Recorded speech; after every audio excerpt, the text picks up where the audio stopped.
मैं हिंदू हूँ, गीता क्यों पढूं? गीता से मुझे क्या मिलेगी ज्ञान? मैं मज़ार पर जाऊंगा, चादर चढ़ाऊंगा, जालीदार टोपी लगाऊंगा, लेकिन सारी दुनिया को ढोल पीट पीट कर ये बताऊंगा कि भगवान ने मेरे लिए क्या किया है, भगवान ने मुझे क्या दिया है। मैं क्या कहना चाहूँगा आप लोगों से, ध्यान का अर्थ आंखें बंद करना नहीं, बल्कि जीवन के अर्थ जानने के लिए बंद आंखों को खोलना होता है। अगर आप सिर्फ अपने अंदर जो कमियां है उसी की तरफ दिखेंगे तो जो कामयाबी का रास्ता है उसके लिए रोड़ा खुद अपने आप ही बन जाएंगे। कहा गया है कि जो समय चुगली करने में, दूसरे की कमियां निकालने में व्यर्थ कर रहे हैं, वो समय जो आपके अंदर प्रतिभा है उसके जानने के लिए प्रयास कीजिए, आपकी जीवन सफल हो जाएगी।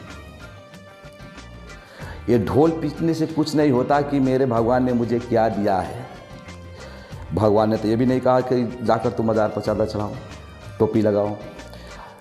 आप लोगों को आपका जो सनातन धर्म है, जन्मदाता आपका सनातन धर्म है, इसी से आप लोग बिलोंग करते हैं। तो जब आप लोग ये जो नाटक करते हैं, टोपी लगाकर मज़ार पर जाकर चादर चढ़, ये क्या करते हैं आप लोग? ये आप फालतू के टाइम वेस्ट करते हैं। जब कहा गया है जब आप अपने बाप को बाप नहीं मान सकते तो याद रखिए, आप दूसरे को बाप कहने जाएंगे तो उतना माइंड में रखेगा कि जब ये अपने बाप को बाप मान नहीं सकता तो ये आया है तो क्या हमारा बाप को बाप मानेगा? ऐसे को अक्सर लोग नाजायज कहते हैं। अब कहेंगे आप लोग कि मैं क्यों ऐसा बात बोल रहा हूँ? क्योंकि मैं देखता हूँ जब भी हमारा हिंदू लोग है, इन्हीं लोगों की कमजोरी की वजह से आज हमारा ये हालत है। अगर बात किया जाए तो 100 में से 99 में पूरा कीड़ा पड़ा हुआ है, सिर्फ एक ही है जो अभी ये सनातन धर्म यहाँ तक है। एक दिन में 24 घंटा होता है, 24 घंटे में 14 से 40 मिनट होता है। अपने दिल पर हाथ रख के कहिए कि 14 से 40 मिनट में आप कितने मिनट या तो कितने सेकेंड भगवान को याद करते हैं? शायद 99 में से 99 नहीं याद करता होगा, सिर्फ 1% करता होगा, क्योंकि ये हिंदुओं का नेचर है। लेकिन दूसरे के धर्म के लिए पूरा आतुर रहता है। अगर एक बात कर लिए, अगर कोई एक मुस्लिम भेट जाए तो वो क्या कहता है? अस्सलाम वालेकुम। तो आप क्या कहते हैं? नहीं आए तो भी आप कह देते हैं वालेकुम सलाम। लेकिन आप एक बार जय श्री राम तो बोलिए, कभी भी नहीं उधर से मिलेगा रिप्लाई में जय श्री राम। क्यों? क्योंकि उन लोगों को पता है। सबसे पहले कहा गया है कि जब भी जो भी करना है दायरे बनाया गया है। अगर आप अपने बाप को बाप नहीं मान सकते तो दूसरे को बाप जब मानने जाइएगा तो वहाँ पर जो उसका उन लोग का औलाद है वो लोग आपको क्या कहेंगे? जब ये जो अपने बाप को बाप नहीं मान सका, क्या हमारे बाप को ये बाप मानेगा? ये तो हो सकता है आने वाला समय में फिर दूसरे को बाप अपना बनाने को तैयार हो जाएगा। तो इस पर भी ध्यान देना जरूरी है कि आपका जो जन्मदाता है वो सनातन धर्म है, आपका जो भाग्य विधाता है वो सनातन धर्म है जिससे आप बिलोंग करते हैं। अगर बात किया जाए कि आप अगर सनातन धर्म प्रति आस्था नहीं रखकर जो आप गलतियां पर गलतियां करते जा रहे हैं तो ये आप पर ही सीमित नहीं रहेगा। आने वाला आपको जो पीढ़ी है, दर पीढ़ी है, उस पर भी ये असर करने वाला है। एक बात बताइए, अगर आपका दो पुत्र है और आपका 2 पुत्र का कोई पुत्र ही नहीं हुआ तो आप कितना दुखी होते हैं? किससे खोजते हैं? भगवान को। क्यों? जब पहले से आप मानना ही छोड़ दिया है तो क्या जरूरत है कोसने का?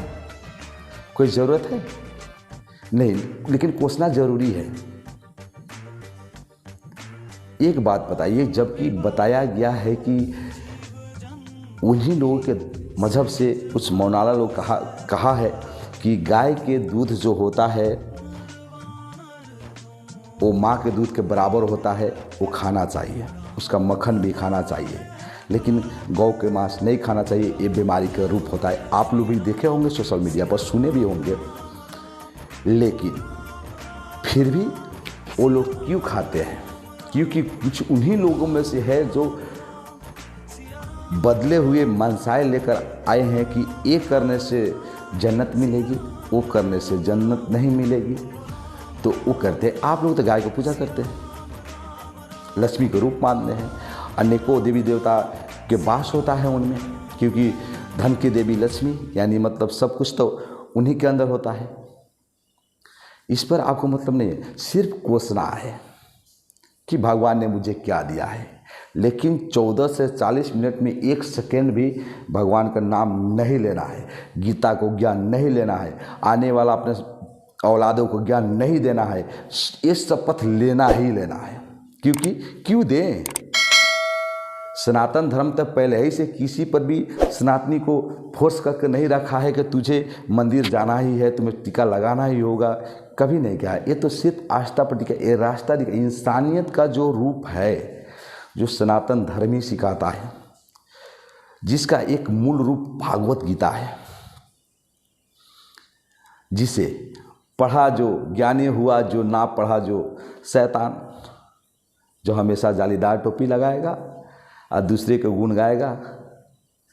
यहाँ तक तो सुनने को मिलता है जो सनातन धर्म वाले जो भी है, अगर सबसे ज़्यादा कहा जाए तो सनातन धर्म में जो राजनेता जो हो जाता है ना, राजनेता जो पॉलिटिकल में रहता है, सबसे घटिया वही होता है। सनातन धर्म के अगर एक नंबर माना जाए तो जो फिल्मी दुनिया में हीरो हीरोइन होता है ना, वो लोग तो करता ही करता है। उसके बाद जो पूरा सत्यानाश करता है वो है हमारा राजनेता, जो वोट बैंक के लिए सनातन धर्म की इतना धज्जिया उड़ाता है, इतना धज्जिया उड़ाता है जो हद से हिसाब नहीं। हद जब वोट के समय आता है तो साला ऐसे गमछा लगाता है, भागवा कलर का वस्त्र भी लगाता है, फिर मंदिर जाता है। पक्का बात है, अगला जन्म में तक कुत्ता बनेगा ही बनेगा। ऐसे कुत्ते को खुजली वाला कुत्ता ही बनना पड़ेगा अगले जन्म में। और जो खुजली वाला कुत्ता जाता है दूसरे के दरवाजे पर कैसे जूते मार कर भगाता है, लठ मार कर भगाता है, वैसे ही मार कर भगाया जाएगा। ठीक है, जो मारा उसे पता नहीं चलेगा, जो हुआ उसको पता नहीं चलेगा। फिर जिस वक्त उस कुत्ते का मौत होगा, फिर ऊपर जाए यमराज के पास जाएगा, जब उसका फिर पाप और पुण्य का जब हिसाब होगा तो ये लठ याद दिलाया जाएगा जो तुम्हारा लठ लगा क्यों। इसीलिए कहता हूँ 14 से 40 मिनट में आपके जब भगवान के लिए 2 सेकंड नहीं दे सकते तो आप सनातनी हो ही नहीं सकते। क्योंकि देखो, जब तक आपके अंदर सांस में सांस है, अगर आप सनातन धर्म से है तो आप सनातनी ही हैं।